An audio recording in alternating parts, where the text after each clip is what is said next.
Macondo estaba en ruinas. En los pantanos de las calles quedaban muebles despedazados, esqueletos de animales cubiertos de lirios colorados, últimos recuerdos de las hordas de advenedizos que se fugaron de Macondo, tan atolondrados como habían llegado. Las casas paradas con tanta urgencia durante la fiebre del banano habían sido abandonadas. La compañía bananera desmanteló sus instalaciones. De la antigua ciudad alambrada solo quedaban los escombros. Las casas de madera, las frescas terrazas donde transcurrían las serenas tardes de naipes, parecían arrasadas por una anticipación del viento profético que años después había de borrar a Macondo de la faz de la tierra. El único rastro humano que dejó aquel soplo voraz fue un guante de Patricia Brown, en el automóvil sofocado por las trinitarias. La región encantada que exploró José Arcadio Buendía en los tiempos de la fundación y donde luego prosperaron las plantaciones de banano era un tremedal de cepas putrefactas, en cuyo horizonte remoto se alcanzó a ver por varios años la espuma silenciosa del mar. Aureliano II padeció una crisis de aflicción el primer domingo que vistió ropas secas y salió a reconocer el pueblo. Los sobrevivientes de la catástrofe, los mismos que ya vivían en Macondo, antes de que fuera sacudido por el huracán de la compañía bananera, estaban sentados en mitad de la calle gozando de los primeros soles.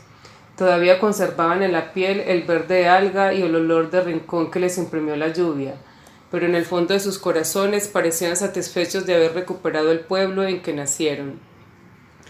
La calle de los turcos era otra vez la de antes, la de los tiempos en que los árabes de pantuflas y argollas en las orejas que recorrían el mundo, cambiando guacamayas por chucherías, hallaron en Macondo un buen recodo para descansar de su milenaria condición de trashumantes. Al otro lado de la lluvia, la mercancía de los bazares estaba cayéndose a pedazos. Los géneros abiertos en la puerta estaban veteados de musgo, los mostradores socavados por el comején y las paredes carcomidas por la humedad. Pero los árabes de la tercera generación estaban sentados en el mismo lugar y en la misma actitud de sus padres y sus abuelos, taciturnos, impávidos, invulnerables al tiempo y al desastre, tan vivos o tan muertos como estuvieron después de la peste, del insomnio y de las 32 guerras del coronel Aureliano Buendía. Era tan asombrosa su fortaleza de ánimo frente a los escombros de las mesas de juego, los puestos de fritangas, las casetas de tiro al blanco y el callejón donde se interpretaban los sueños y se adivinaba el porvenir, que Aureliano II les preguntó con su informalidad habitual. ¿De qué recursos misteriosos se habían valido para no naufragar en la tormenta? ¿Cómo diablos habían hecho para no ahogarse uno tras otro? De puerta en puerta le devolvieron una sonrisa ladina y una mirada de ensueño, y todos le dieron sin ponerse de acuerdo la misma respuesta: nadando. Petra Cotes era tal vez el único nativo que tenía corazón de árabe. Había visto los últimos destrozos de sus establos y caballerizas arrastrados por la tormenta, pero había logrado mantener la casa en pie. En el último año le había mandado recados apremiantes a Aureliano II, y éste le había contestado que ignoraba cuándo volvería a su casa, pero que en todo caso llevaría un cajón de monedas de oro para empedrar el dormitorio. Entonces ella había escarbado en su corazón, buscando la fuerza que le permitiera sobrevivir a la desgracia, y había encontrado una rabia reflexiva y justa, con la cual había jurado restaurar la fortuna despilfarrada por el amante y acabada de exterminar por el diluvio. Fue una decisión tan inquebrantable que Aureliano II volvió a su casa 8 meses después del último recado, y la encontró verde, desgreñada, con los párpados hundidos y la piel escarchada por la sarna, pero estaba escribiendo números en pedacitos de papel para hacer una rifa. Aureliano II se quedó atónito y estaba tan escuálido y tan solemne que Petra Cotes no creyó que quien hablaba o que quien había vuelto a buscarla fuera el amante de toda la vida, sino el hermano gemelo. «¿Estás loca?», dijo él, «a menos que pienses rifar los huesos». Entonces ella le dijo que se asomara al dormitorio, y Aureliano II vio la mula. Estaba con el pellejo pegado a los huesos como la dueña, pero tan viva y resuelta como ella. Petra Cotes le había alimentado con su rabia, y cuando no tuvo más hierbas, ni maíz, ni raíces, La albergó en su propio dormitorio y le dio de comer las sábanas de percal, los tapices persas, las sobrecamas de peluche, las cortinas de terciopelo y el palio bordado con hilos de oro y borlones de seda de la cama episcopal. Úrsula tuvo que hacer un gran esfuerzo para cumplir su promesa de morirse cuando escampara.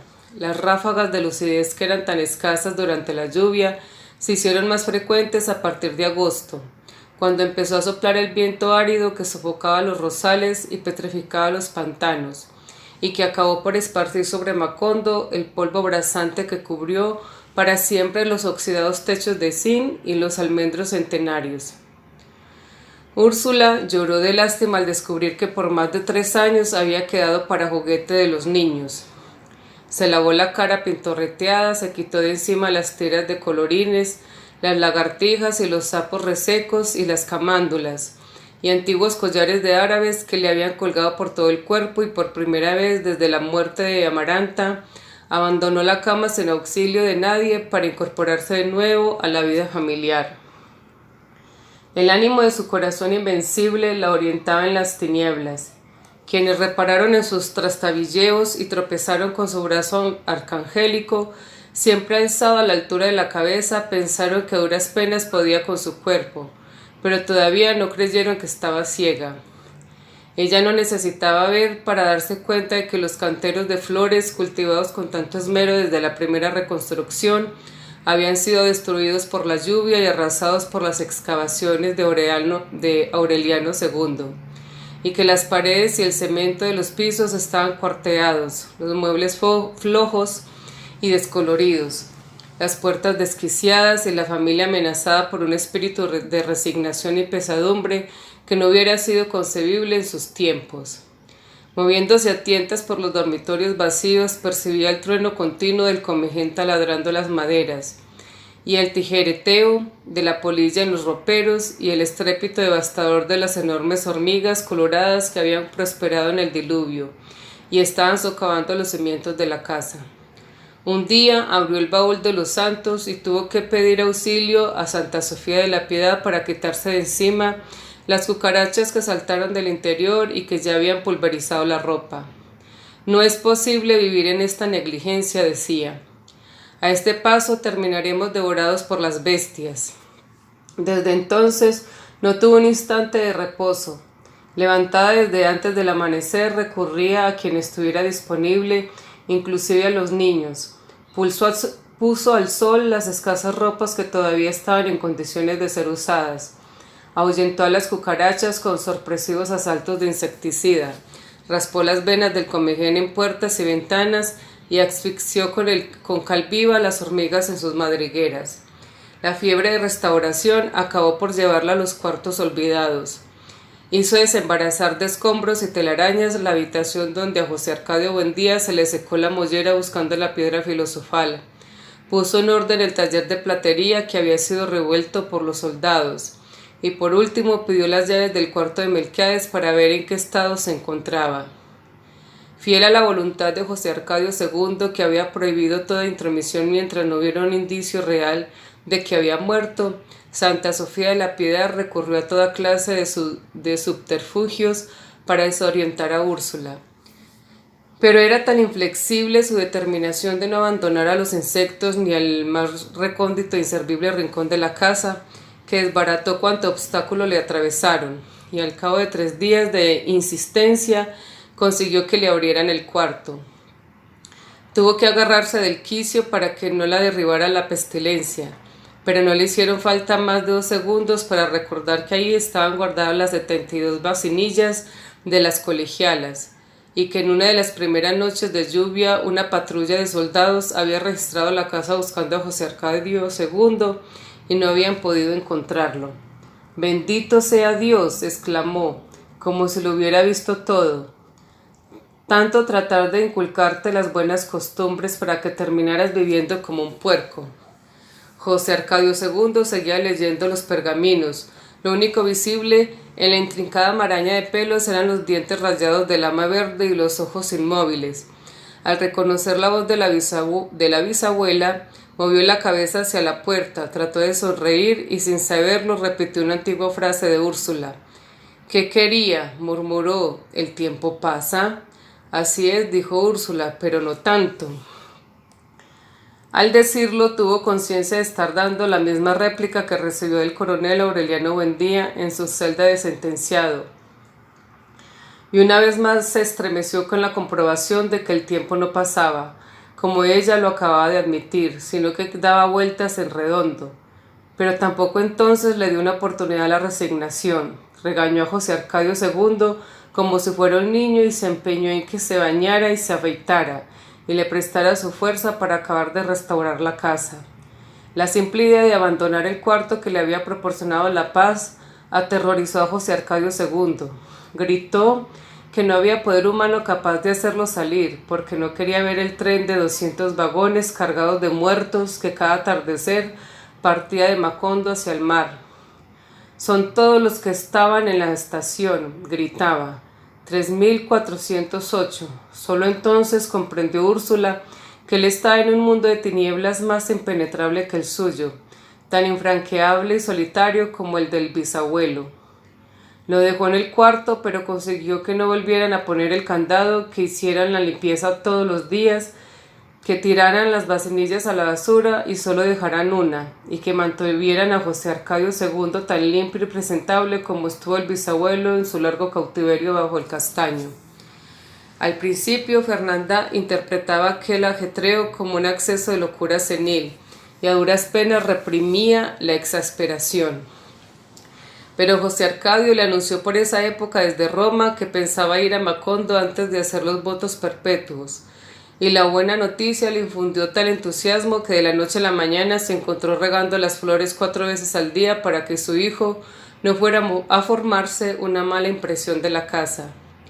Fue ese mismo incentivo el que la indujo a apresurar su correspondencia con los médicos invisibles y a reponer en el corredor las macetas de lechos y oréganos y los tiestos de begonias mucho antes de que Úrsula se enterara de que habían sido destruidos por la furia exterminadora de Aureliano II.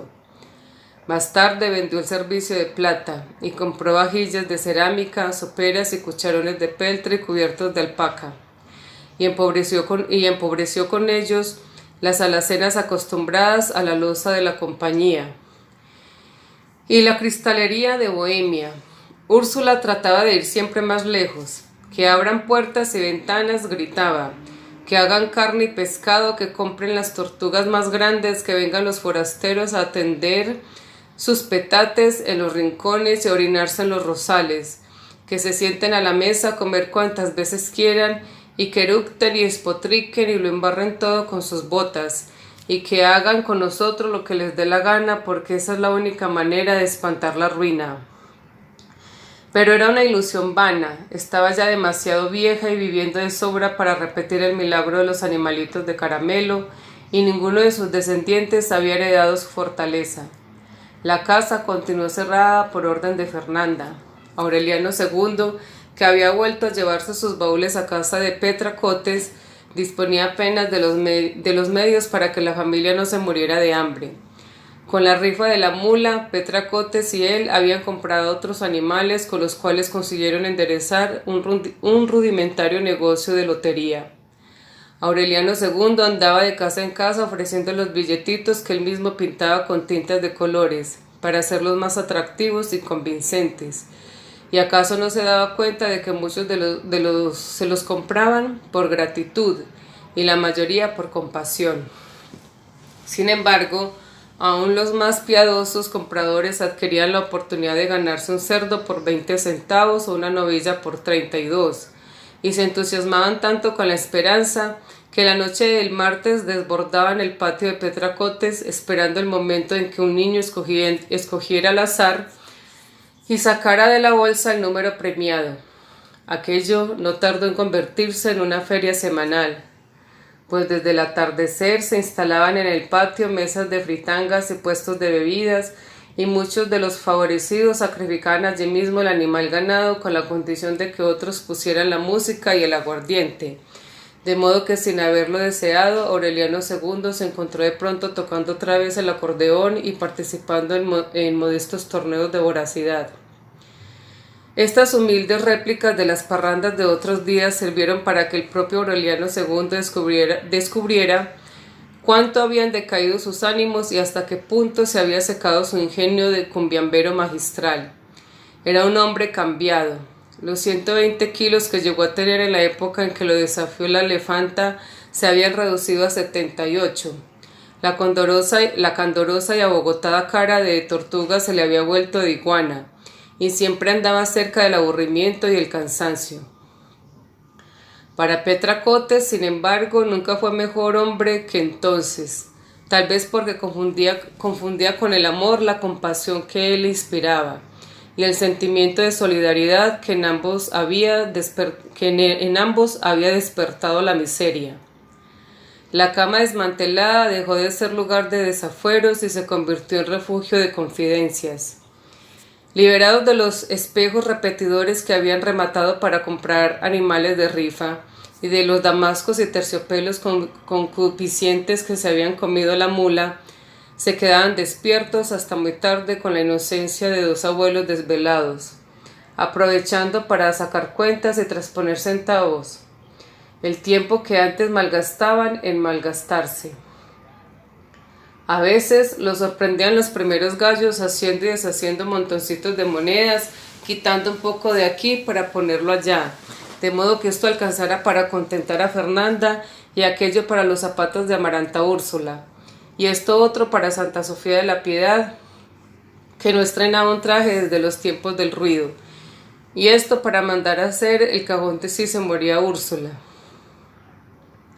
y esto para el café que subió 1 centavo por libra cada 3 meses, y esto para el azúcar que cada vez endulzaba menos, y esto para la leña que todavía estaba mojada por el diluvio, y esto para el papel y la tinta de colores de los billetes, y aquello que sobraba para ir amortizando el valor de la ternera de abril, de la cual milagrosamente salvaron el cuero, porque le dio carbunco sintomático, cuando estaban vendidos casi todos los números de la rifa.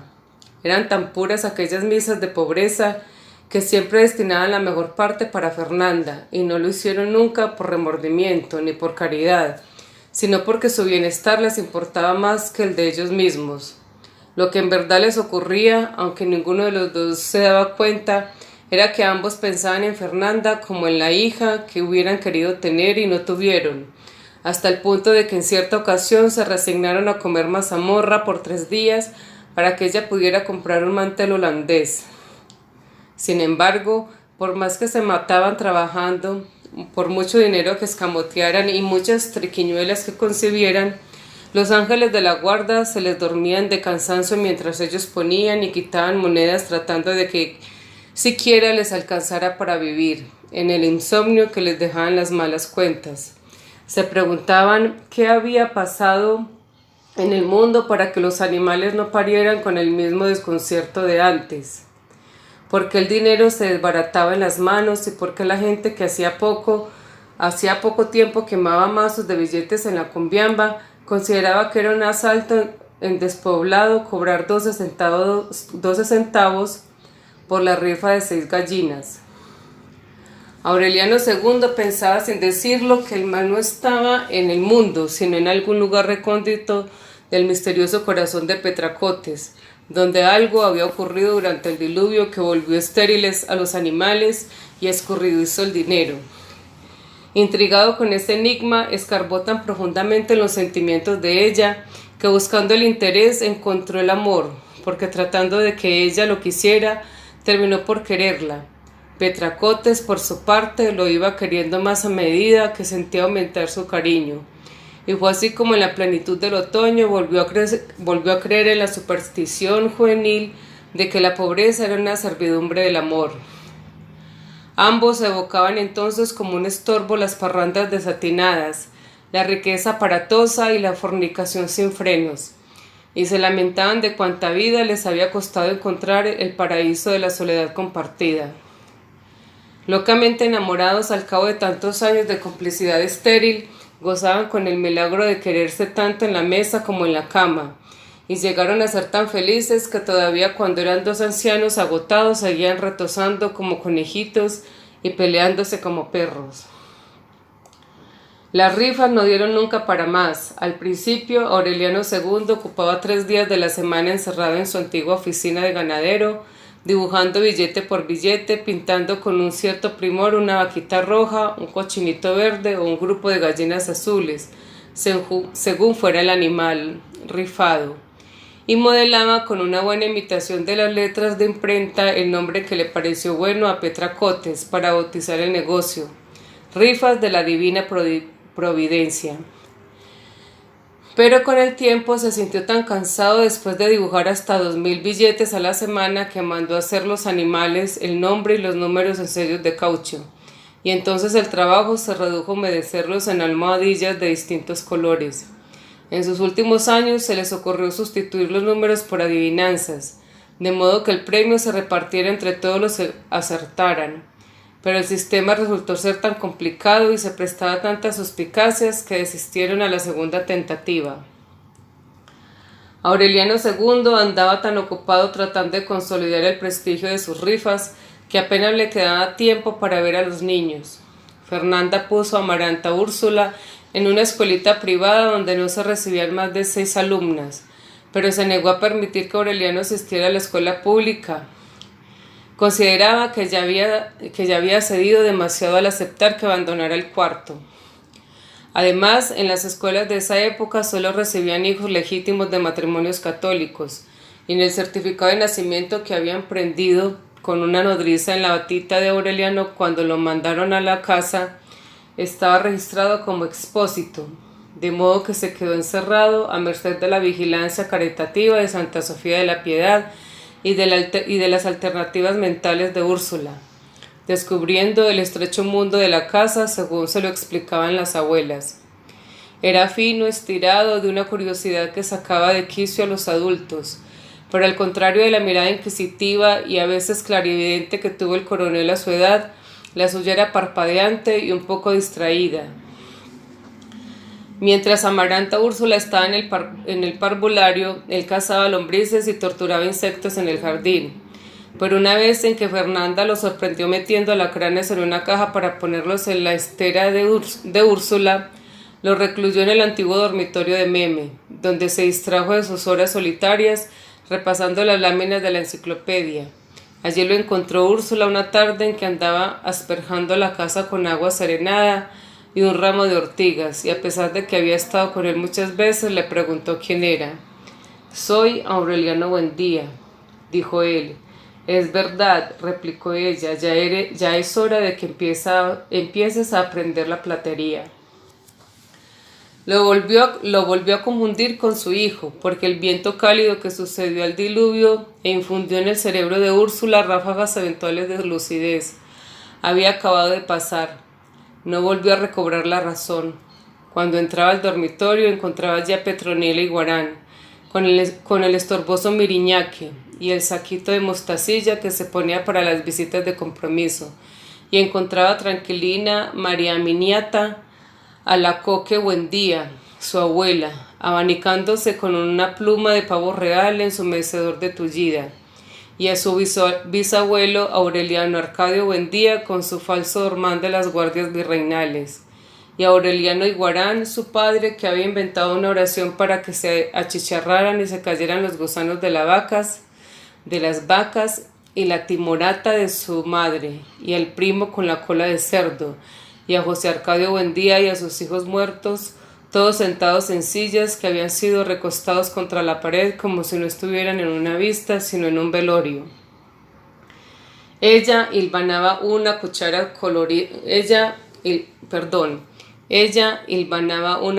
colorida, comentando asuntos de lugares apartados y tiempos sin coincidencia, de modo que cuando Amaranta Úrsula regresaba de la escuela y Aureliano se cansaba de la enciclopedia, la encontraban sentada en la cama hablando sola y perdida en un laberinto de muertos. ¡Fuego!, gritó una vez aterrorizada y por un instante sembró el pánico en la casa, pero lo que estaba anunciando era el incendio de una caballeriza que había presenciado a los 4 años.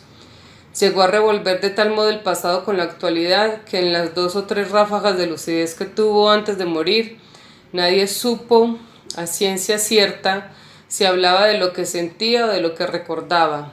Poco a poco se fue reduciendo, fetizándose, momificándose en vida, hasta el punto de que en sus últimos meses era una ciruela pasa perdida dentro del camisón. Y el brazo siempre alzado terminó por parecer la pata de una marimonda. Se quedaba inmóvil varios días y Santa Sofía de la Piedad tenía que sacudirla para convencerse de que estaba viva, y se la sentaba en las piernas para alimentarla con cucharaditas. Esas cucharaditas eran de agua de azúcar. Parecía una anciana recién nacida.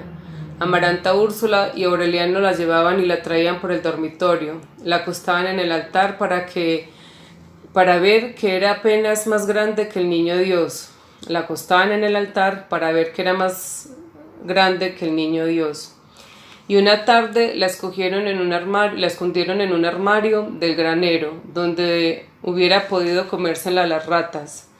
Un domingo de Ramos entraron al dormitorio mientras Fernanda estaba en misa y cargaron a Úrsula por la nuca y los tobillos. Pobre la tatarabuelita, dijo Amaranta a Úrsula, se nos murió de vieja. Úrsula se sobresaltó. Estoy viva, dijo.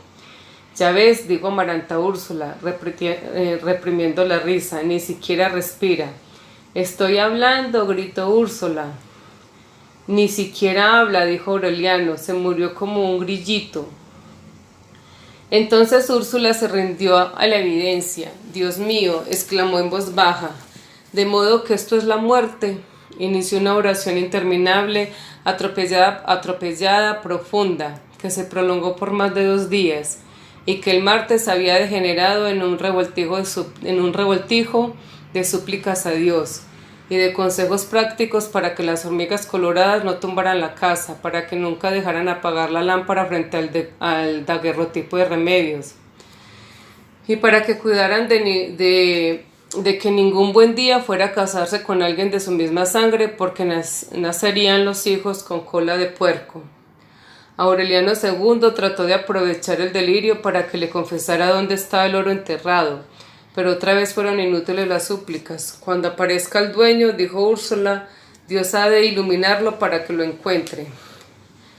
Santa Sofía de la Piedad tuvo la certeza de que lo encontraría, y que también la encontrarían a ella muerta de un momento a otro, porque observaba por esos días un cierto aturdimiento de la naturaleza, que las rosas olían a quenopodio, que se le cayó una totuma de garbanzos y los granos quedaron en el suelo en un orden geométrico perfecto y en forma de estrella de mar, y que una noche vio pasar por el cielo una fila de luminosos discos anaranjados.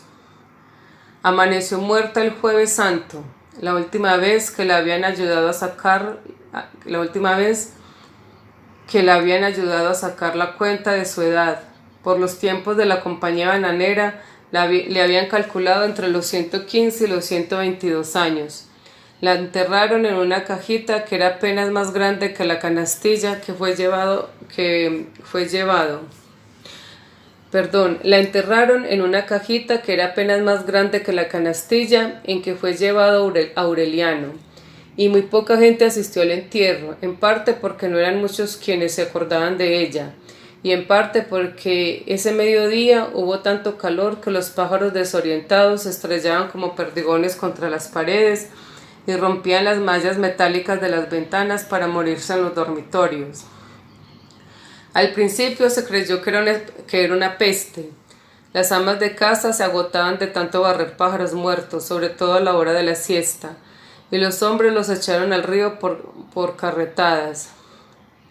El domingo de resurrección, el centenario padre Antonio Isabel afirmó en el púlpito que la muerte de los pájaros obedecía a la mala influencia del judío errante, que él mismo había visto la noche anterior.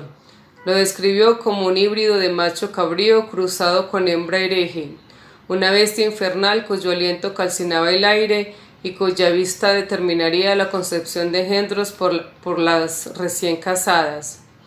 No fueron muchos quienes prestaron atención a su plática apocalíptica, porque el pueblo estaba convencido de que el párroco desviaría o desviaba a causa de la edad.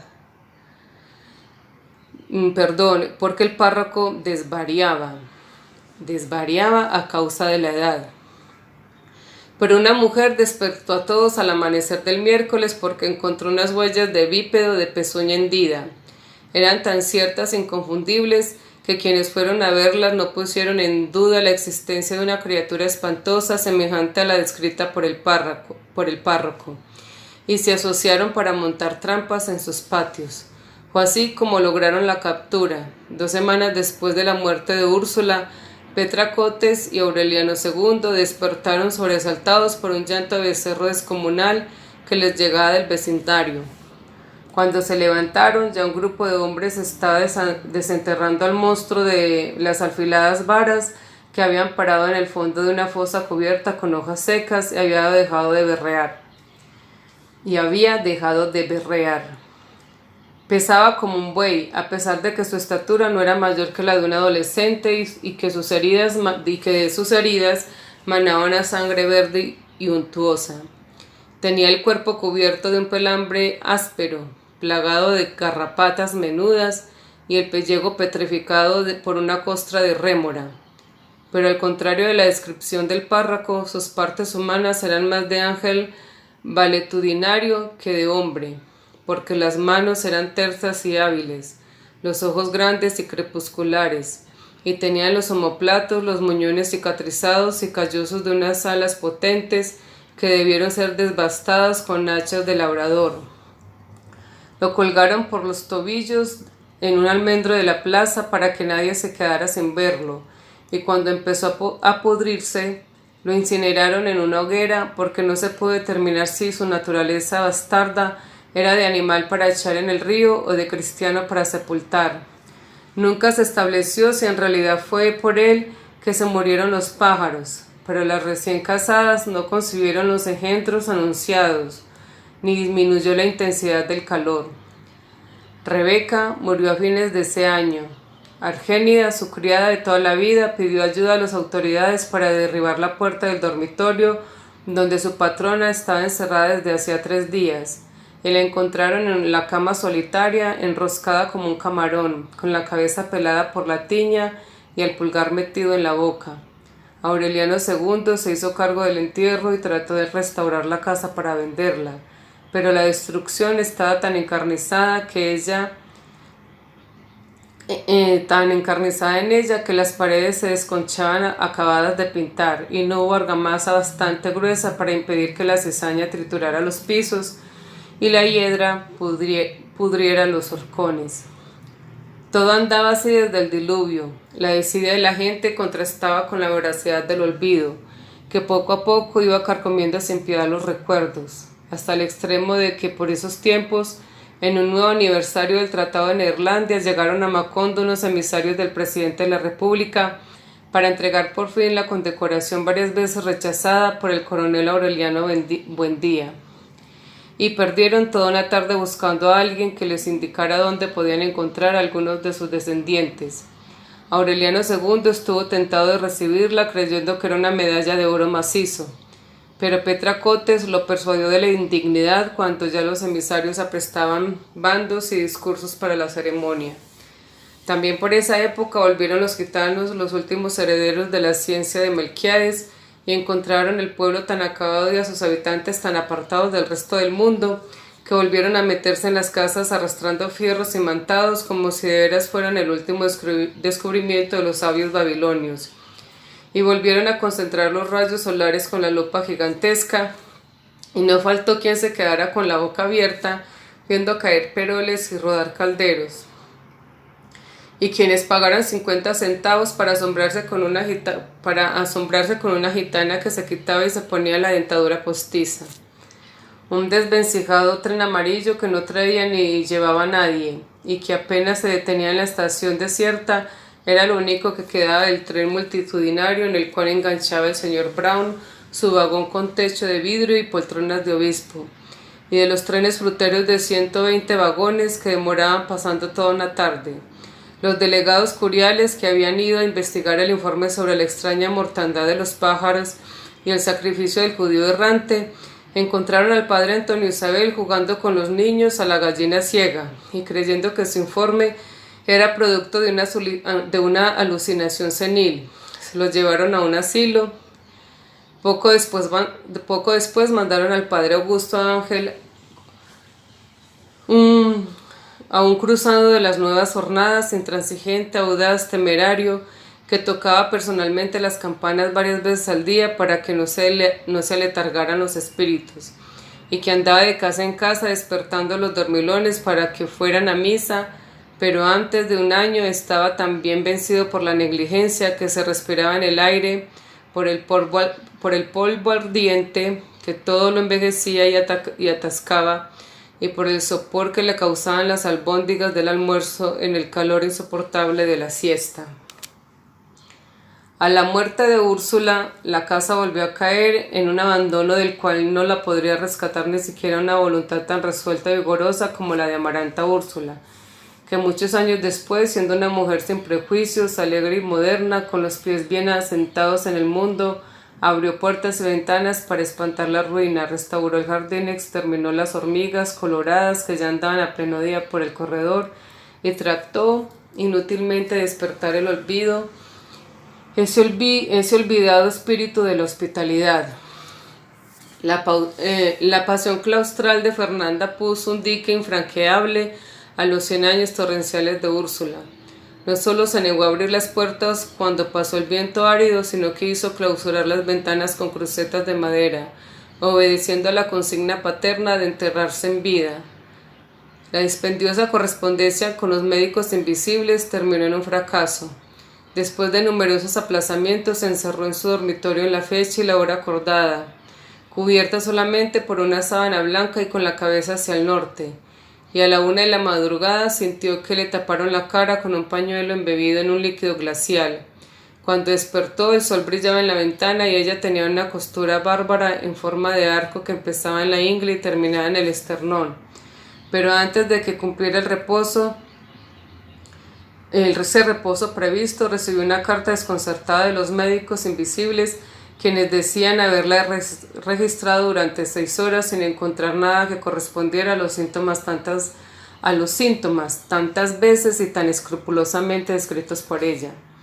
En realidad, su hábito pernicioso de no llamar las cosas por su nombre había dado origen a una nueva confusión, pues lo único que encontraron los cirujanos telepáticos fue un descendimiento del útero que podía corregirse con el uso de un pesario.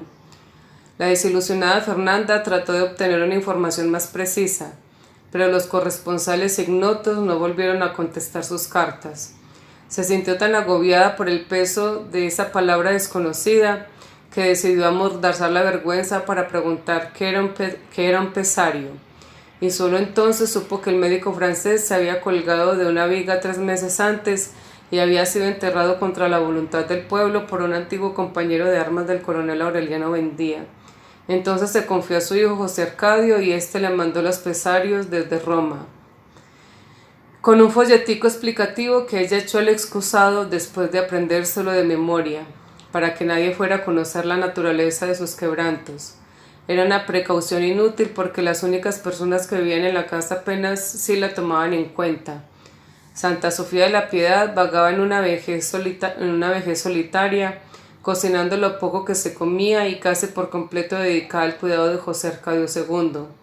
Amaranta Úrsula, heredera de ciertos encantos de Remedios, la Bella, ocupaba en hacer sus tareas escolares el tiempo que antes perdía en atormentar a Úrsula, y empezaba a manifestar un buen juicio y una consagración a los estudios que hicieron renacer en Aureliano II la buena esperanza que le inspiraba Meme.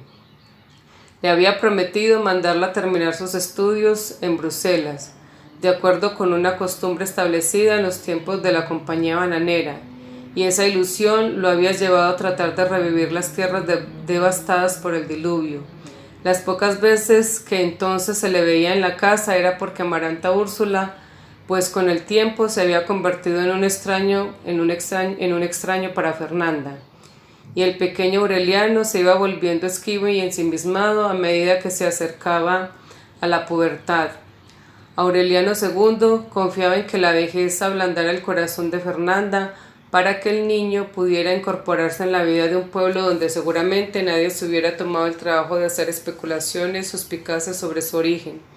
Pero el propio Aureliano parecía preferir el encierro y la soledad y no revelaba la menor malicia por conocer el mundo que empezaba en la puerta de la calle. Cuando Úrsula hizo abrir el cuarto de Melquiades, él se dio a rondarlo, a curiosear por la puerta entornada. Y nadie supo en qué momento terminó vinculado a José Arcadio II por un afecto recíproco.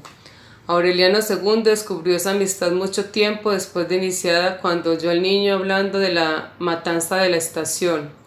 Ocurrió un día en que alguien se lamentó en la mesa de la ruina en que lo hundió el pueblo cuando lo abandonó. La compañía bananera y Aureliano lo contradijo con una madurez y una versación de persona mayor. Su punto de vista, contrario a la interpretación general, era que Macondo fue un lugar próspero y bien encaminado hasta que lo desordenó y lo corrompió y lo exprimió la compañía bananera, cuyos ingenieros provocaron el diluvio como un pretexto para eludir compromisos con los trabajadores. Hablando con tan buen criterio que a Fernanda le pareció una parodia sacrílega de Jesús entre los doctores, el niño describió con detalles precisos y convincentes cómo el ejército ametralló a más de 3.000 trabajadores acorralados en la estación y cómo cargaron los cadáveres en un tren de 200 vagones y los arrojaron al mar. Convencida como la mayoría de la gente de la verdad oficial de que no había pasado nada, Fernanda se escandalizó con la idea de que el niño había heredado los instintos anarquistas del coronel Aureliano Buendía y le ordenó callarse. Aureliano II, en cambio, reconoció la versión de su hermano gemelo. En realidad, a pesar de que todo el mundo lo tenía por loco, José Arcadio II era en aquel tiempo el habitante más lúcido de la casa. Enseñó al pequeño Aureliano a leer y a escribir, lo inició en el estudio de los pergaminos y le inculcó una interpretación tan personal de lo que significó para Macondo la compañía bananera que muchos años después, cuando Aureliano se incorpora al mundo, había de pensarse que contaba una versión alucinada, porque era radicalmente contraria a la falsa que los historiadores habían admitido y consagrado en los textos escolares. En el cuarto apartado a donde nunca llegó el viento árido,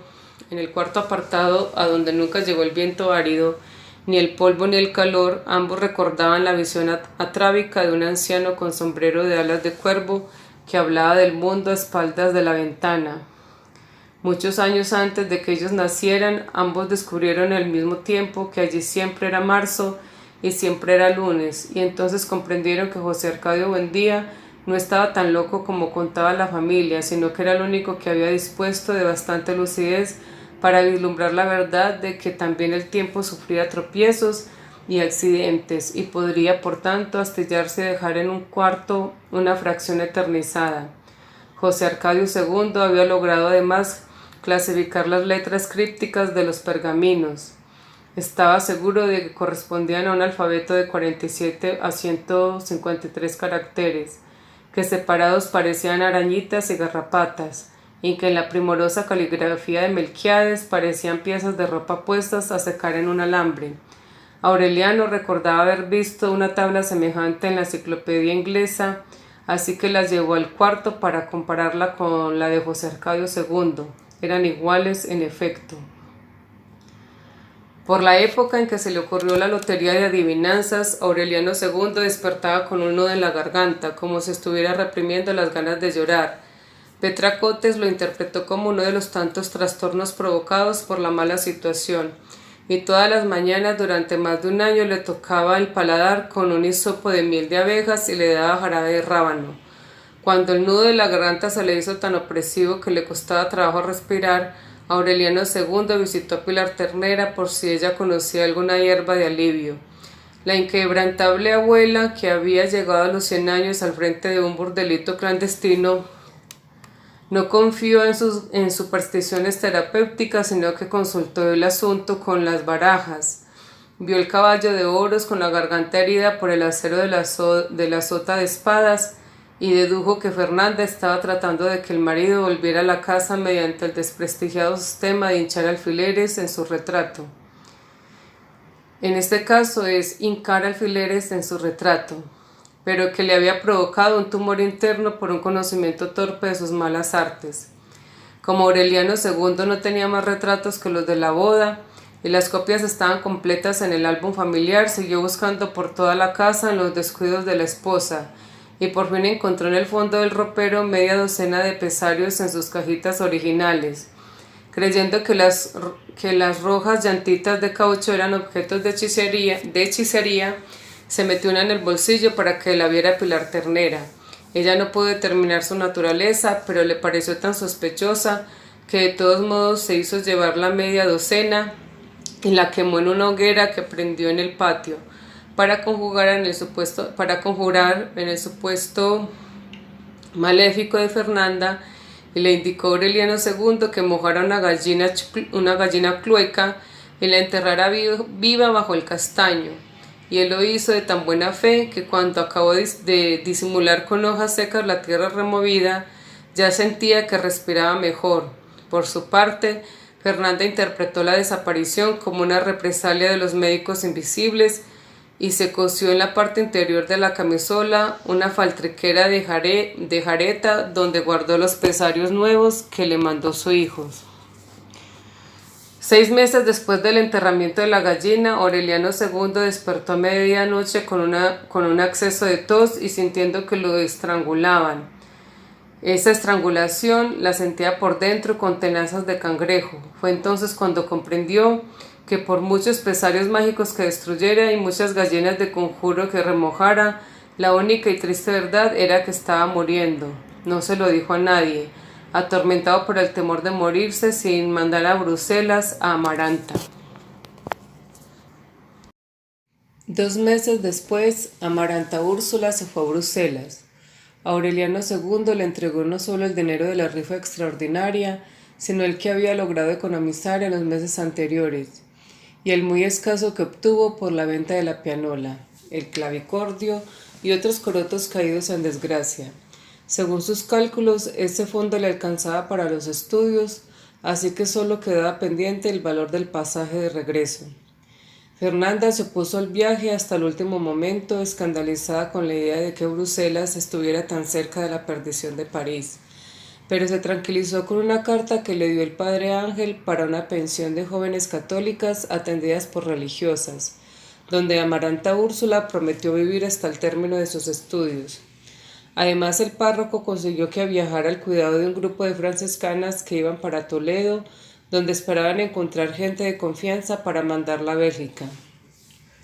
Mientras se adelantaba la apresurada correspondencia que hizo posible esta coordinación, Aureliano II, ayudado por Petra Cotes, se ocupó del equipaje de Amaranta Úrsula. La noche en que prepararon uno de los baúles nupciales de Fernanda, las cosas estaban tan bien dispuestas que la estudiante sabía de memoria cuáles eran los trajes y las babuchas de pana con que debía hacer la travesía del Atlántico, y el abrigo de paño azul con botones de cobre y los zapatos de cordobán con que debía desembarcar. Sabía también cómo debía caminar para no caer al agua cuando subiera a bordo por la plataforma, que en ningún momento debía separarse de las monjas ni salir del camarote como no fuera para comer, y que por ningún motivo debía contestar a las preguntas que los desconocidos de cualquier sexo le hicieran en alta mar. Llevaba un frasquito con gotas para el mareo y un cuaderno escrito de su puño y letra por el padre Ángel. Con 6 oraciones para conjurar la tempestad, Fernanda le fabricó un cinturón de lona para que guardara el dinero y le indicó la forma de usarlo ajustado al cuerpo, de modo que no tuviera que quitárselo ni siquiera para dormir. Trató de regalarle la vasinilla de oro lavada con lejía y desinfectada con alcohol, pero Amaranta Úrsula la rechazó por miedo de que se burlaran de ella. Pocos meses después, a la hora de la muerte, Aureliano II había de recordarla como la vio la última vez, tratando de bajarse y conseguirlo el cristal polvoriento del vagón de segunda clase para escuchar las últimas recomendaciones de Fernanda. Llevaba un traje de seda rosada con un ramito de pensamientos artificiales en el broche del hombro izquierdo, los zapatos de cordobán con trabilla y tacón bajo, y las medias satinadas con ligas elásticas en las pantorrillas. Tenía el cuerpo menudo, el cabello suelto y largo y los ojos vivaces que tuvo Úrsula a su edad, y la forma en que se despedía sin llorar pero sin sonreír, revelaba la misma fortaleza de carácter. Caminando junto al vagón a medida que aceleraba y llevando a Fernanda del brazo para que no fuera a tropezar, Aureliano II apenas pudo corresponderle con un saludo de la mano, cuando la hija le mandó un beso con la punta de los dedos.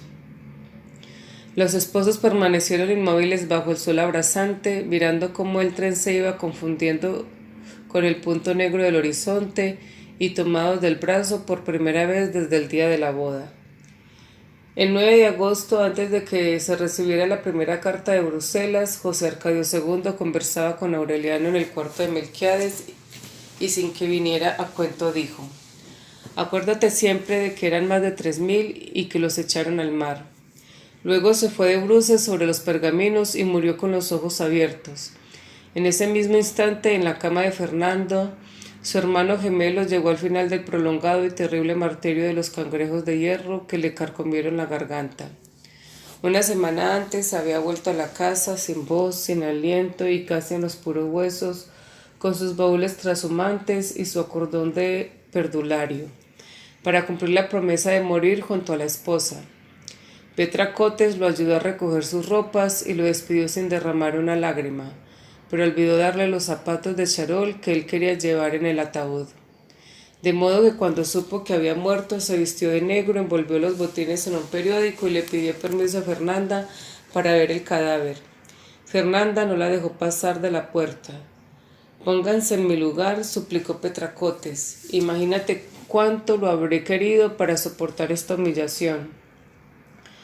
«No hay humillación que no la merezca una concubina», replicó Fernanda, «así que espere a que se muera otro de los tantos para ponerle esos botines». En cumplimiento de su promesa, Santa Sofía de la Piedad degolló con un cuchillo de cocina el cadáver de José Arcadio II para asegurarse de que no lo enterraran vivo. Los cuerpos fueron puestos en ataúdes iguales y allí se vio que volvían a ser idénticos en la muerte, como lo fueron hasta la adolescencia. Los viejos compañeros de parranda de Aureliano II pusieron sobre su caja una corona que tenía una cinta morada con un letrero: «Apártense, vacas, que la vida es corta». Fernanda se indignó tanto con la irreverencia que mandó tirar la corona en la basura. En el tumulto de última hora, los horizontes tristes, esos borrachos tristes que los sacaron de la casa, confundieron los ataúdes y los enterraron en tumbas equivocadas. Aureliano no abandonó en mucho tiempo el cuarto de Melquiades. Se aprendió de memoria las leyendas fantásticas del libro desencuadernado, la síntesis de los estudios de Hermann, los apuntes sobre la ciencia demonológica, las claves de la piedra filosofal, las centurias de Nostradamus y sus investigaciones sobre la peste, de modo que llegó a la adolescencia sin saber nada de su tiempo, pero con los conocimientos básicos del hombre medieval. A cualquier hora que entrara en el cuarto, Santa Sofía de la Piedad lo encontraba absorto en la lectura. Les llevaba al amanecer un tazón de café sin azúcar y al mediodía un plato de arroz con tajadas de plátano fritas, que era lo único que se comía en la casa después de la muerte de Aureliano II. Se preocupaba por cortarle el pelo, por sacarle las liendres, por adaptarle la ropa vieja que encontraba en baúles olvidados, y cuando empezó a despuntarle el bigote le llevó la navaja barbera y la totumita para la espuma del coronel Aureliano Buendía. Ninguno de los hijos de éste se le pareció tanto, ni siquiera Aureliano José, sobre todo por los pómulos pronunciados y la línea resuelta y un poco despiadada de los labios, como le ocurrió a Úrsula con Aureliano II, cuando éste estudiaba en el cuarto. Santa Sofía de la Piedad creía que Aureliano hablaba solo. En realidad conversaba con Melquiades. Un mediodía ardiente, poco después de la muerte de los gemelos, vio contra la reverberación de la ventana al anciano lúgubre con el sombrero de alas de cuervo, como la materialización de un recuerdo que estaba en su memoria desde mucho antes de nacer. Aureliano había terminado de clasificar el alfabeto de los pergaminos, así que cuando Melquiades le preguntó si había descubierto en qué lenguas estaba escrito, él no vaciló para contestar en sánscrito. Melquiades le reveló que sus oportunidades de volver al cuarto estaban contadas, pero se iba tranquilo a las praderas de la muerte definitiva, porque Aureliano tenía tiempo de aprender el sánscrito, en los años que faltaban para que los pergaminos cumplieran un siglo y pudieran ser descifrados. Fue quien le indicó que en el callejón que terminaba en el río y donde en los tiempos de la compañía bananera se adivinaba el porvenir y se interpretaban los sueños, con un sabio catalán. Este tenía una tienda de libros donde había un Shankrit, primer que sería devorado por las polillas 6 años después si él no se apresuraba a comprarlo. Por primera vez en su larga vida, Santa Sofía de la Piedad dejó traslucir un sentimiento, y era un sentimiento de estupor cuando Aureliano le pidió que le llevara el libro que había de encontrar entre la Jerusalén Libertad y los poemas de Milton, en el extremo derecho del segundo renglón de los anaqueles. Como no sabía leer, se aprendió de memoria la parrafada y consiguió el dinero con la venta de uno de los 17 pescaditos de oro que quedaban en el taller y que solo ella y Aureliano sabían dónde los habían puesto la noche en que los soldados registraron la casa. Aureliano avanzaba en los estudios del sánscrito, mientras que Melquiades iba haciéndose cada vez más asiduo y más lejano, esfumándose en la claridad radiante del mediodía. La última vez que Aureliano lo sintió era apenas una presencia invisible que murmuraba: «He muerto de fiebre en los médanos de Singapur». El cuarto se hizo entonces vulnerable al polvo, al calor, al comején, a las hormigas coloradas, a las polillas que habían de convertir en aserrín la sabiduría de los libros y los pergaminos. En la casa no faltaba que comer. Al día siguiente de la muerte de Aureliano II, uno de los amigos que habían llevado la corona con la inscripción irreverente le ofreció pagarle a Fernanda un dinero que le había quedado debiendo a su esposo. A partir de entonces, un mandadero llevaba todos los miércoles un canasto con cosas de comer, que alcanzaban bien para una semana. Nadie supo nunca que aquellas vituallas las mandaba Petra Cotes, con la idea de que la caridad continuada era una forma de humillar a quien la había humillado.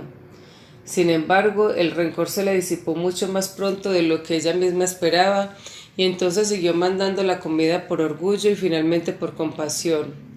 Varias veces, cuando le faltaron ánimos para vender billetitos y la gente perdió el interés por las rifas, se quedó ella sin comer para que comiera Fernanda, y no dejó de cumplir el compromiso mientras no vio pasar su entierro. Para Santa Sofía de la Piedad, la reducción de los habitantes de la casa debía haber sido el descanso a que tenía derecho después de más de medio siglo de trabajo.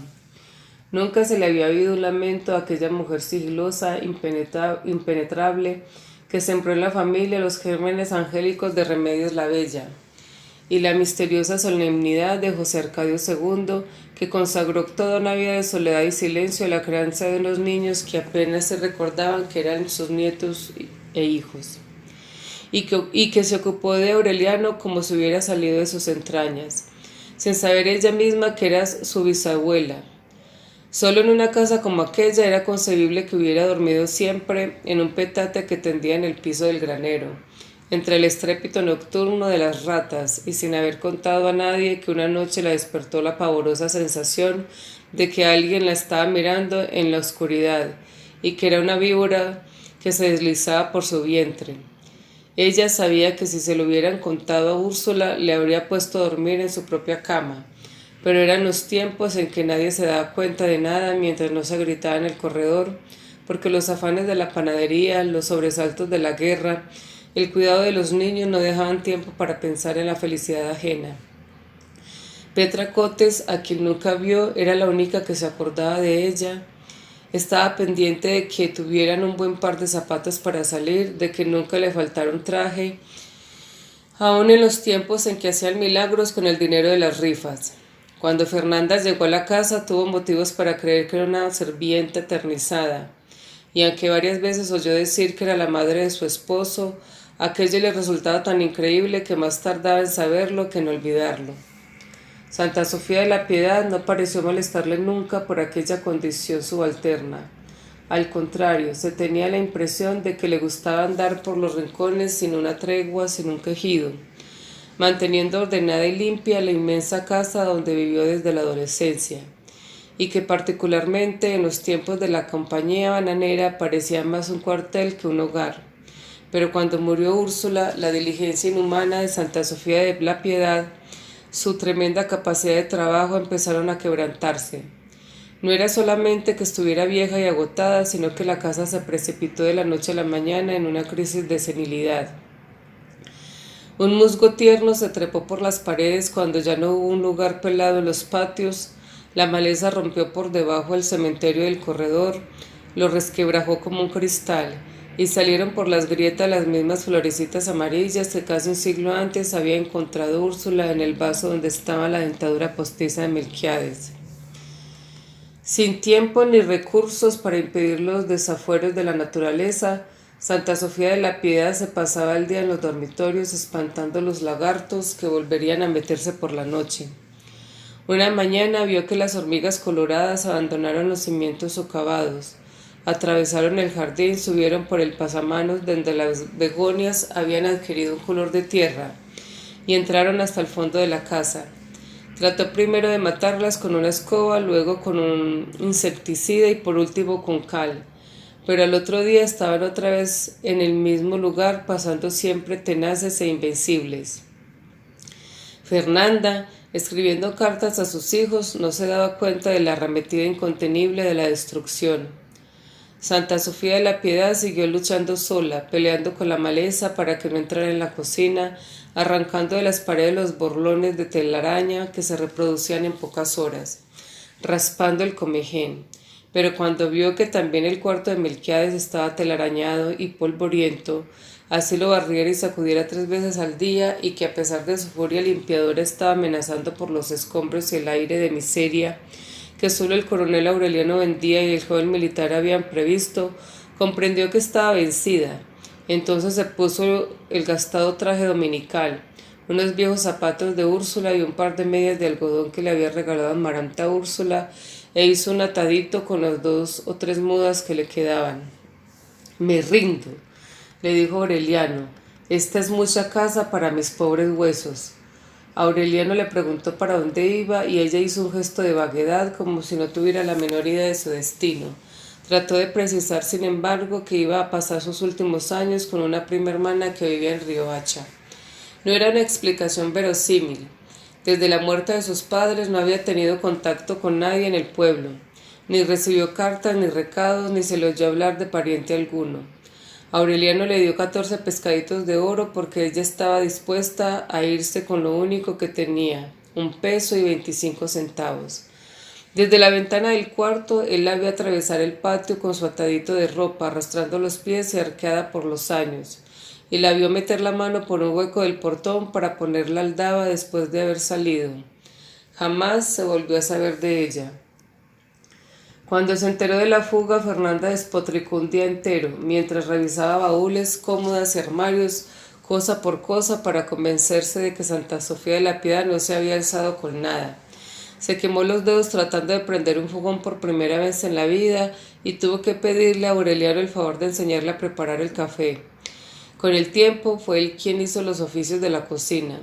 Al levantarse, Fernanda encontraba el desayuno servido y solo volvía a abandonar el dormitorio para coger la comida que Aureliano le dejaba tapada en el rescoldo, y que ella llevaba a la mesa para comérsela en manteles de lino y entre candelabros, sentada en una cabecera solitaria al extremo de 15 sillas vacías. Aún en esas circunstancias, Aureliano y Fernanda no compartieron la soledad, sino que siguieron viviendo cada uno en la suya, haciendo la limpieza del cuarto respectivo mientras la telaraña iba nevando los rosales, tapizando las vigas, acolchonando las paredes. Fue por esa época que Fernanda tuvo la impresión de que la casa estaba llena de duendes. Era como si los objetos, sobre todo los de uso diario, hubieran desarrollado la facultad de cambiar de lugar por sus propios medios. A Fernanda se le iba el tiempo en buscar las tijeras que estaba segura de haber puesto en la cama, y después de revolverlo todo, las encontraba en una repisa de la cocina donde creían haber estado en 4 días. De pronto no había un tenedor en las gavetas de los cubiertos y encontraba 6 en el altar y 3 en el lavadero. Aquella caminadera de las cosas era más desesperante cuando se sentaba a escribir. El tintero que ponía a la derecha aparecía a la izquierda, la almohadilla de papel secante se le perdía y la encontraba 2 días después debajo de la almohada, y las páginas escritas a José Arcadio se le confundían con las de Amaranta Úrsula. y siempre andaba con la mortificación de haber metido las cartas en sobres cambiados, como en efecto le ocurrió varias veces. En cierta ocasión perdió la pluma. 15 días después se la devolvió al cartero que le había encontrado en su bolsa y andaba buscando al dueño de casa en casa. Al principio ella creyó que eran cosas de los médicos invisibles, como la desaparición de los pesarios, y hasta empezó a escribirles una carta para suplicarles que la dejaran en paz, pero había tenido que interrumpirla para hacer algo, y cuando volvió al cuarto no solo encontró la carta empezada, sino que se volvió del propósito de escribirla. Se olvidó del propósito de escribirla. Por un tiempo pensó que era Aureliano. Se dio a vigilarlo, a poner objetos a su paso tratando de sorprenderlo en el momento en que los cambiara de lugar, pero muy pronto se convenció de que Aureliano no abandonaba el cuarto de Melquiades sino para ir a la cocina o al excusado, y que no era el hombre de burlas. De modo que terminó por creer que eran travesuras de duendes y optó por asegurar cada cosa en el sitio donde la tenía. Amarró las tijeras con una larga pita en la cabecera de la cama, amarró el plumero y la almohadilla del papel secante en la pata de la mesa, y pegó con goma el tintero en la tabla, a la derecha del lugar en el que solía escribir. Los problemas no se resolvieron de un día para otro, pues a las pocas horas de costura ya la pita de las tijeras no alcanzaba para cortar, como si los duendes la fueran disminuyendo. Le ocurría lo mismo con la pita de la pluma y hasta con su propio brazo, que al poco tiempo de estar escribiendo no alcanzaba el tintero. Ni Amaranta Úrsula en Bruselas ni José Arcadio en Roma se enteraron jamás de esos insignificantes infortunios. Fernanda les contaba que era feliz y en realidad lo era, justamente porque se sentía liberada de todo compromiso, como si la vida le hubiera arrastrado otra vez hasta el mundo de sus padres, donde no se sufría con los problemas diarios porque estaban resueltos de antemano en la imaginación. Aquella correspondencia interminable le hizo perder el sentido del tiempo, sobre todo después de que se fue Santa Sofía de la Piedad. Se había acostumbrado a llevar la cuenta de los días, los meses y los años, tomando como puntos de referencia las fechas previstas para el retorno de los hijos. Pero cuando estos modificaron los plazos una y otra vez, las fechas se le confundieron, los términos se le traspapelaron y las jornadas se parecieron tanto las unas a las otras que no se sentían transcurrir. En lugar de impacientarse, experimentaba una honda complacencia con la demora. No la inquietaba que muchos años después de anunciarle las vísperas de sus votos perpetuos, José Arcadio siguiera diciendo que esperaba terminar los estudios de alta teología para emprenderlo desde diplomacia, porque ella comprendía que era muy alta y empedrada de obstáculos la escalera de caracol que conducía a la silla de San Pedro. En cambio, el espíritu se le exaltaba con noticias que para otros hubieran sido insignificantes, como aquella de que su hijo había visto al Papa. Experimentó un gozo similar cuando Amaranta Úrsula le mandó decir que sus estudios se prolongaban más del tiempo previsto, porque sus excelentes calificaciones le habían merecido privilegios que su padre no tomó en consideración al hacer las cuentas. Habían transcurrido más de 3 años de que Santa Sofía de la Piedad se llevó la gramática, cuando Aureliano consiguió traducir el primer pliego.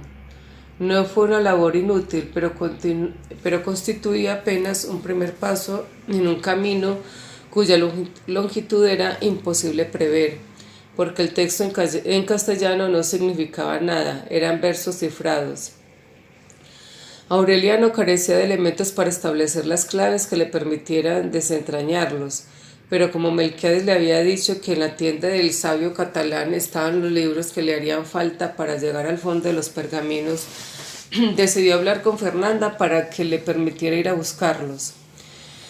En el cuarto devorado por los escombros, cuya proliferación incontenible había terminado por derrotarlo, pensó en la forma más adecuada de formular la solicitud. Se anticipaba a las circunstancias, calculaba la ocasión más adecuada, pero cuando encontraba a Fernanda retirando la comida del rescoldo, que era la única oportunidad para hablarle, la solicitud laboriosamente premeditada se le atragantaba y se le perdía la voz. Fue aquella la única vez en que la espió. Estaba pendiente de sus pasos en el dormitorio. La oía ir hasta la puerta para recibir las cartas de sus hijos y entregarle las suyas al cartero. Y escuchaba hasta muy altas horas de la noche el trazo duro y apasionado de la pluma en el papel, antes de oír el ruido del interruptor y el murmullo de las oraciones en la oscuridad. Solo entonces se dormía confiando en que al día siguiente le daría la oportunidad esperada. Se ilusionó tanto con la idea de que el permiso no le sería negado, que una mañana se cortó el cabello que ya le daba a los hombros, se afeitó la barba enmarañada, se puso unos pantalones estrechos y una camisa de cuello postizo que no se sabía de quién había heredado, y esperó en la cocina a que Fernanda fuera a desayunar. No llegó la mujer de todos los días, la de la cabeza alzada y la andadura pétrea, sino una anciana de una hermosura sobrenatural, con una amarillenta capa de armiño, una corona de cartón dorado y la conducta lánguida de quien ha llorado en secreto. En realidad, desde que lo encontró en los baúles de Aureliano II, Fernanda se había puesto muchas veces el apolillado vestido de reina. Cualquiera que lo hubiera visto frente al espejo extasiada en sus propios ademanes monárquicos habría podido pensar que estaba loca, pero no lo estaba. Simplemente había convertido los atuendos reales en una máquina de recordar. La primera vez que se lo puso no pudo evitar que se le formara un nudo en la garganta y que los ojos se le llenaran de lágrimas, porque en aquel instante volvió a percibir el olor de betún de las botas del militar que fue a buscarla a su casa para hacerla reina, y el alma se le cristalizó con la nostalgia de los pueblos perdidos.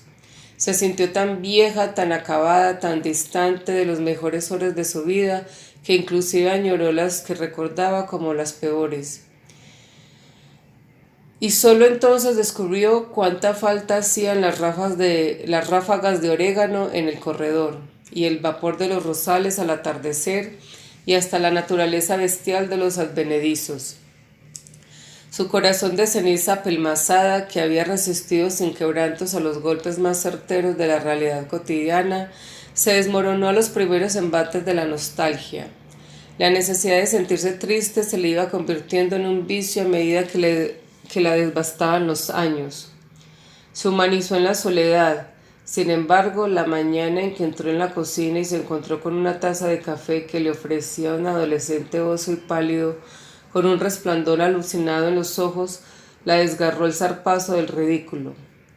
No solo le negó el permiso, sino que desde entonces cargó las llaves de la casa en la bolsa donde guardaba los pesarios sin usar.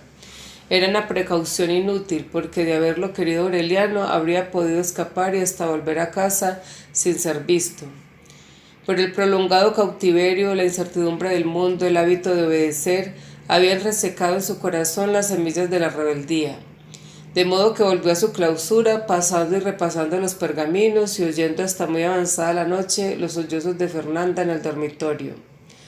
Una mañana fue como de costumbre a prender el fogón y encontró en las cenizas apagadas la comida que había dejado para ella en el día anterior. Entonces se asomó al dormitorio y la vio tendida en la cama, tapada con la capa de armiño, más bella que nunca y con la piel convertida en una cáscara de marfil. 4 meses después, cuando llegó José Arcadio, la encontraron intacta. Era imposible concebir un hombre más parecido a su madre. Llevaba un traje de tafetán luctuoso, una camisa de cuello redondo y duro, y una delgada cinta de seda con un lazo, en lugar de la corbata. Era lívido, lánguido, de mirada atónita y labios débiles. El cabello negro, lustrado y liso, partido en el centro del cráneo por una línea recta y exangüe. Tenía la misma apariencia postiza del pelo de los santos. La sombra de la barba, bien destroncada en el rostro de parafina, parecía un asunto de la conciencia. Tenía las manos pálidas con nervaduras verdes y dedos parasitarios, y un anillo de oro macizo con un ópalo girasol redondo en el índice izquierdo. Cuando le abrió la puerta de la calle, Aureliano no hubiera tenido necesidad de suponer quién era para darse cuenta de que venía de muy lejos. La casa se impregnó a su paso de la fragancia de agua florida que Úrsula le echaba en la cabeza cuando era niño para poder encontrarlo en las tinieblas.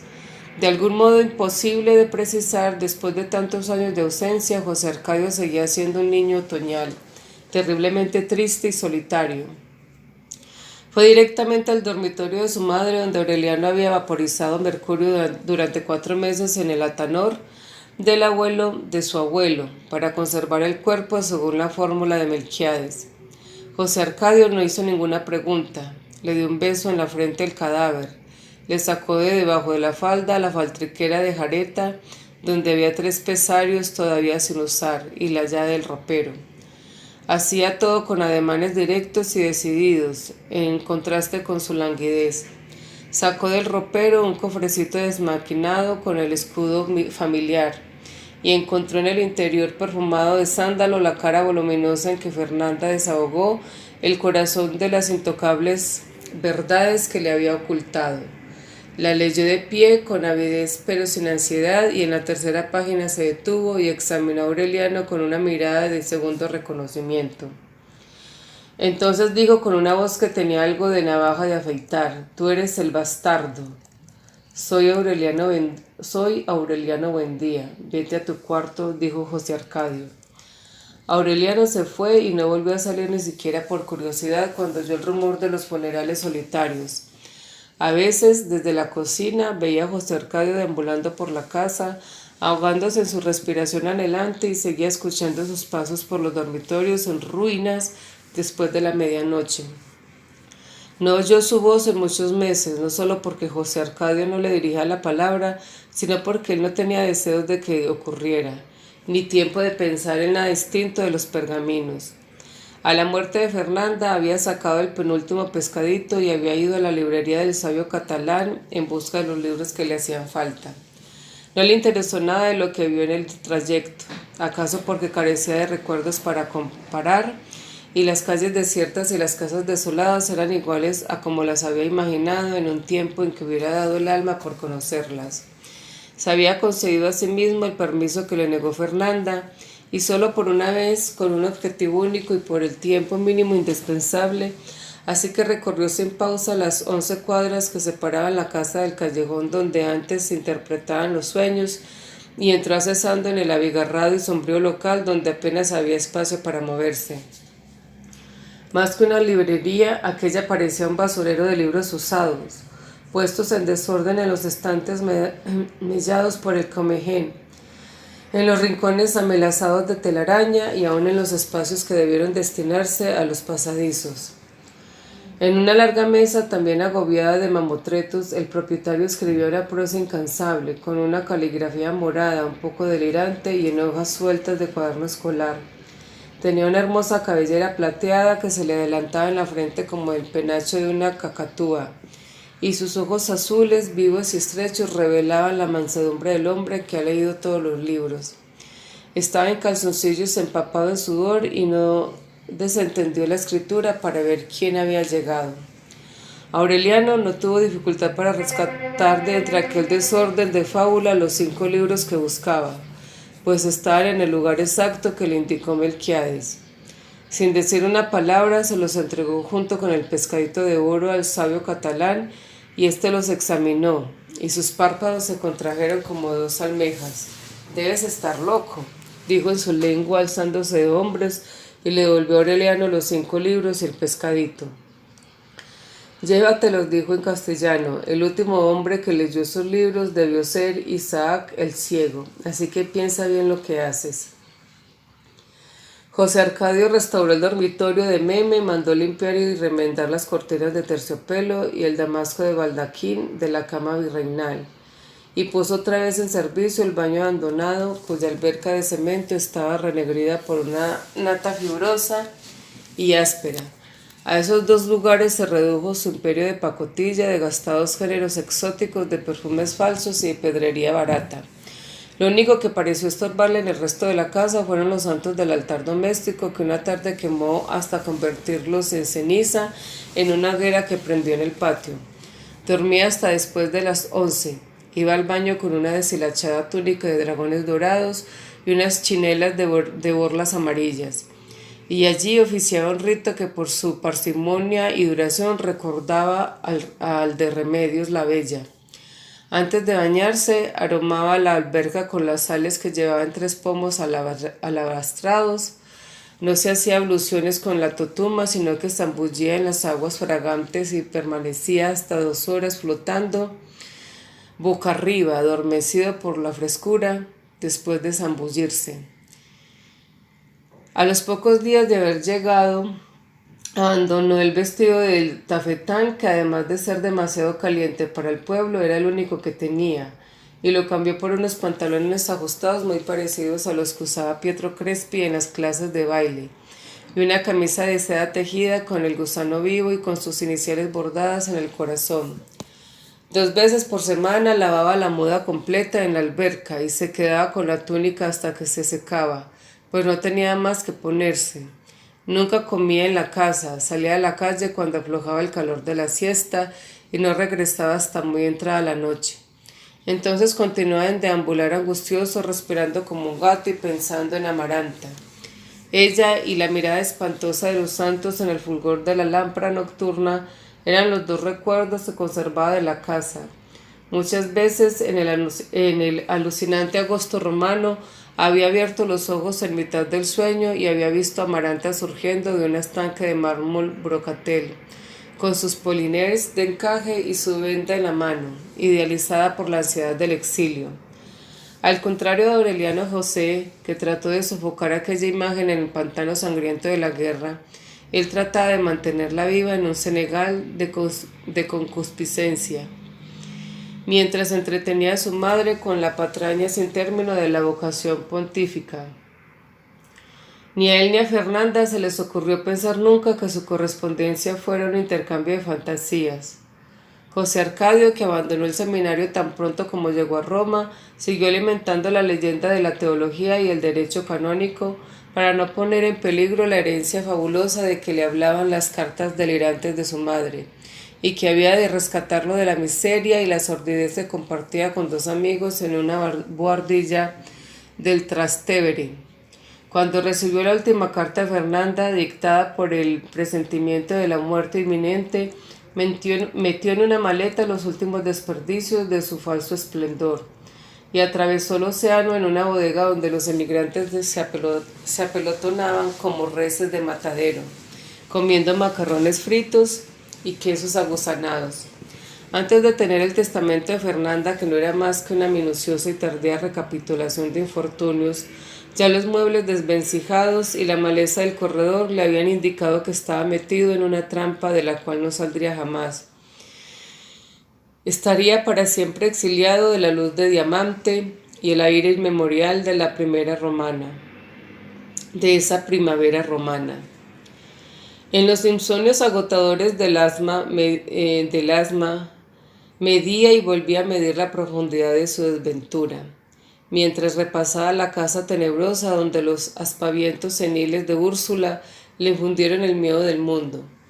Para estar segura de no perderlo en las tinieblas, ella le había asignado un rincón del dormitorio, el único donde podría estar a salvo de los muertos que deambulaban por la casa desde el atardecer. Cuando cualquier cosa mala que hagas, le decía Úrsula, me la dirán los santos. Las noches pávidas de su infancia se redujeron a ese rincón donde permanecía inmóvil hasta la hora de acostarse, sudando de miedo en un taburete bajo la mirada vigilante y glacial de los santos acocetas. Era una tortura inútil porque ya para esa época él tenía terror de todo lo que lo rodeaba y estaba preparado para asustarse de todo lo que encontrara en la vida: las mujeres de la calle que echaban a perder la sangre, las mujeres de la casa que parían hijos con cola de puerco, los gallos de pelea que provocaban muertes de hombres y remordimientos de conciencia para el resto de la vida, las armas de fuego que con solo tocarlas condenaban a 20 años de guerra, las empresas desacertadas que solo conducían al desencanto y la locura, y todo, en fin, todo cuanto Dios había creado con su infinita bondad y que el diablo había pervertido. Al despertar, molido por el torno de las pesadillas, la claridad de las ventanas y las caricias de Amaranta en la alberca, y el deleite con que lo empolvaba entre las piernas con una bellota de seda, lo liberaban del terror.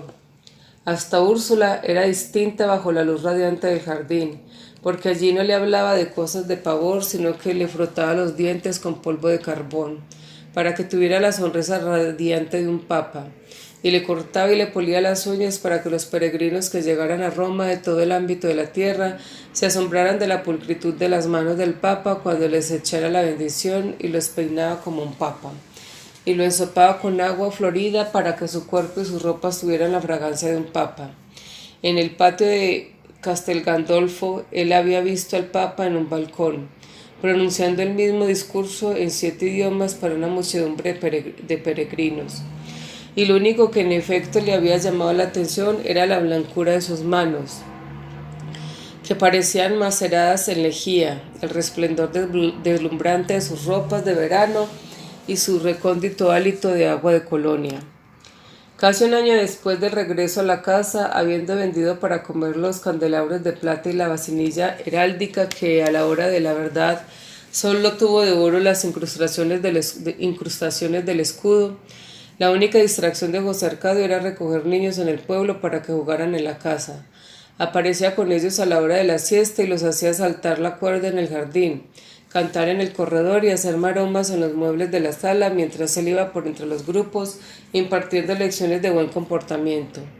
Para esa época había acabado con los pantalones estrechos y la camisa de seda y usaba una muda ordinaria comprada en los almacenes de los árabes, pero seguía manteniendo su dignidad lánguida y sus ademanes papales. Los niños se tomaron la casa como lo hicieron en el pasado las compañeras de Meme. Hasta muy entrada la noche se les oía cotorrear y cantar y bailar zapateados, de modo que la casa parecía un internado sin disciplina. Aureliano no se preocupó de la invasión mientras no fuera a molestarlo en el cuarto de Melquiades. Una mañana 2 niños empujaron la puerta y se espantaron ante la visión del hombre cochambroso y peludo que seguía descifrando los pergaminos en la mesa de trabajo.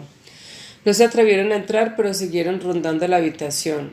Se asomaban cuchicheando por las rendijas, arrojaban animales vivos por las claraboyas y en una ocasión clavetearon por fuera de la puerta y la ventana. Y Aureliano necesitó medio día para forzarlas.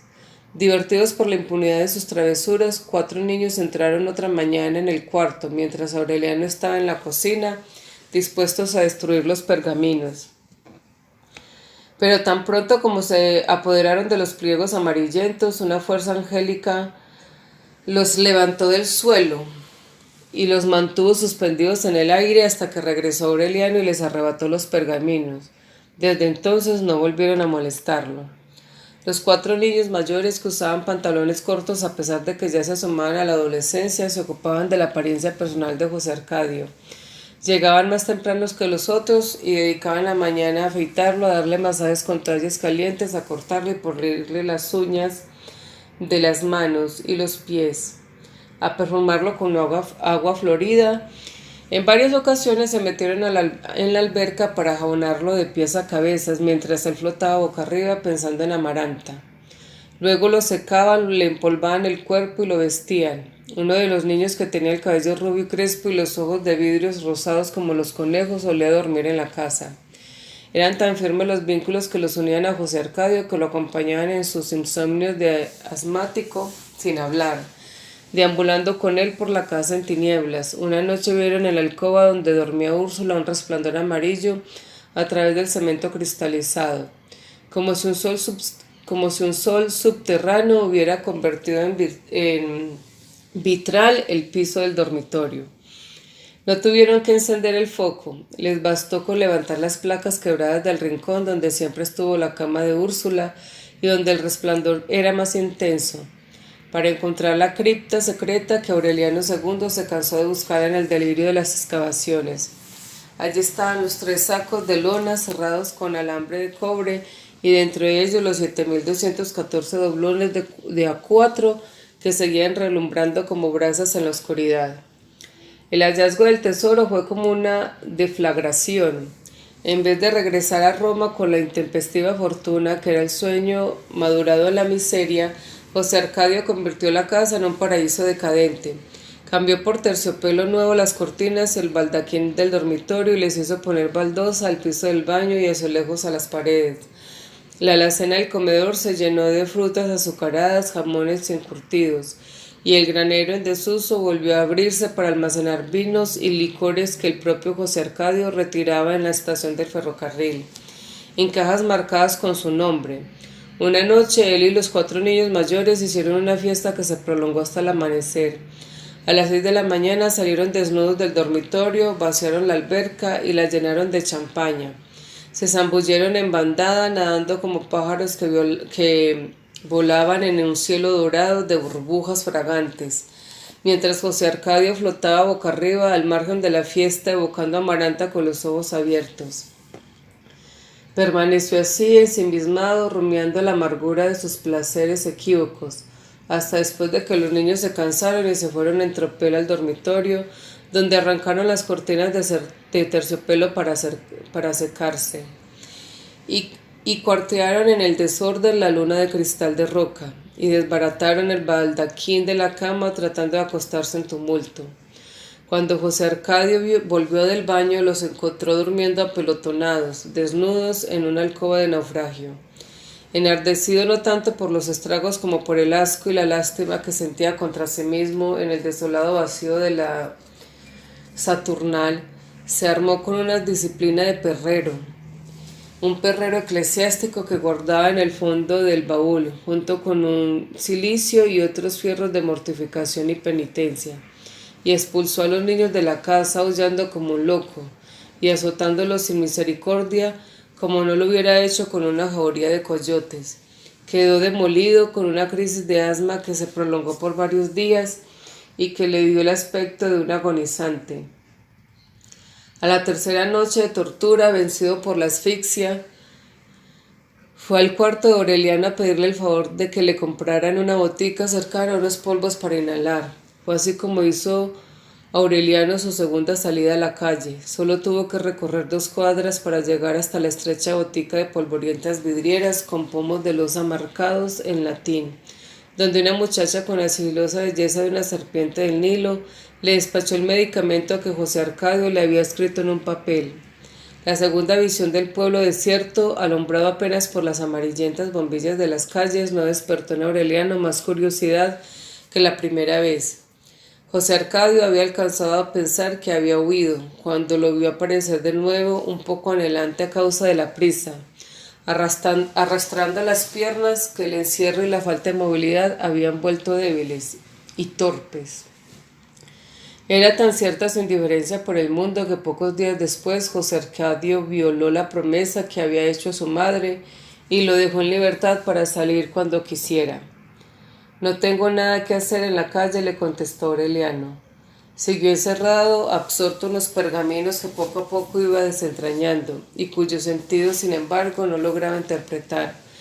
José Arcadio le llevaba al cuarto rebanadas de jamón, flores azucaradas que dejaban en la boca un regusto primaveral y en 2 ocasiones un vaso de buen vino.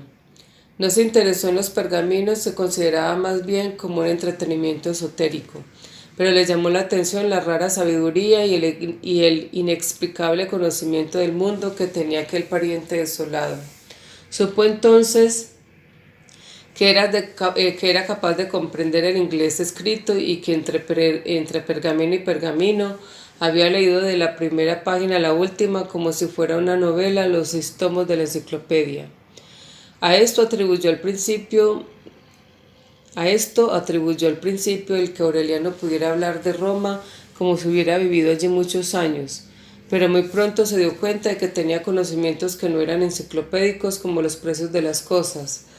«Todo esto se sabe», fue la única respuesta que recibió de Aureliano, cuando le preguntó cómo había obtenido aquellas informaciones. Aureliano, por su parte, se sorprendió de que José Arcadio, visto de cerca, fuera tan distinto de la imagen que se había formado de él cuando lo veía deambular por la casa. Era capaz de reír, de permitirse de vez en cuando una nostalgia del pasado de la casa y de preocuparse por el ambiente de miseria en que se encontraba el cuarto de Melquiades. Aquel acercamiento entre los solitarios de la misma sangre estaba muy lejos de la amistad, pero les permitió a ambos sobrellevar mejor la insondable soledad que al mismo tiempo los separaba y los unía. José Arcadio pudo entonces acudir a Aureliano para desenredar ciertos problemas domésticos que lo exasperaban. Aureliano a su vez podía sentarse a leer en el corredor, recibir las cartas de Amaranta, que seguían llegando con la puntualidad de siempre de usar el baño de donde lo había desterrado José Arcadio desde su llegada.